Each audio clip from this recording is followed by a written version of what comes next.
BNP আবারও আন্দোলনের নামে বিশৃঙ্খলা ও সন্ত্রাস সৃষ্টির পায়তারা করছে, এমনই অভিযোগ আওয়ামী লীগের সাধারণ সম্পাদক ওবায়দুল কাদেরের। আজ দলের এক যৌথ সভায় বিএনপির অভিযোগের বিষয়ে তিনি বলেন, ভারত নয়, জনগণের সমর্থনেই সরকার ক্ষমতায় রয়েছে।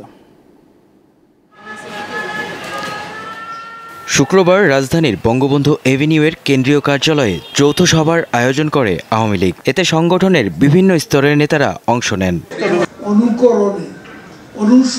সভায় সাংগঠনিক নানা বিষয়ে দিক নির্দেশনামূলক বক্তব্য রাখেন সাধারণ সম্পাদক ওবায়দুল কাদের।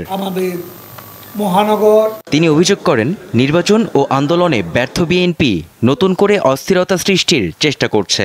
সুযোগ পেলেই আবারও ফনা তুলে রাষ্ট্রীয় সম্পদ ধ্বংস, জনগণের জানমালের ক্ষতি সাধন থাকবে।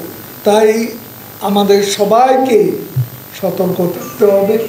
খালেদা জিয়ার চিকিৎসা নিয়ে যারা রাজনীতি করে তারা দেশের বিরুদ্ধে যে কোনো ধরনের ষড়যন্ত্র, অপরাজনীতি করতে পারে।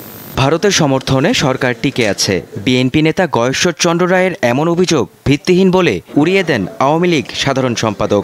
আমরা আমাদের শক্তিতে, সামর্থ্যের উপর ভর করে আছি। ৭৫-এ আমরা ক্ষমতা ছিলাম, বঙ্গবন্ধু হত্যা, তখন কি ভারত আমাদের ক্ষমতা বসিয়েছিল? কত বছর পর এসে আন্দোলন সংগ্রাম করে বাংলাদেশের জনগণকে সাথে নিয়ে শেখ হাসিনার নেতৃত্বে আমরা ক্ষমতা রাজনীতিতে প্রবেশ করেছি। উপজেলা নির্বাচন নিয়ে ষড়যন্ত্র হচ্ছে উল্লেখ করে ওবায়দুল কাদের বলেন, সংঘাত সহিংসতার ব্যাপারে সবাইকে সতর্ক থাকতে হবে। ষড়যন্ত্র আছে, সতর্ক থাকতে হবে। মেহেদী হাসান, দীপ্ত সংবাদ, ঢাকা।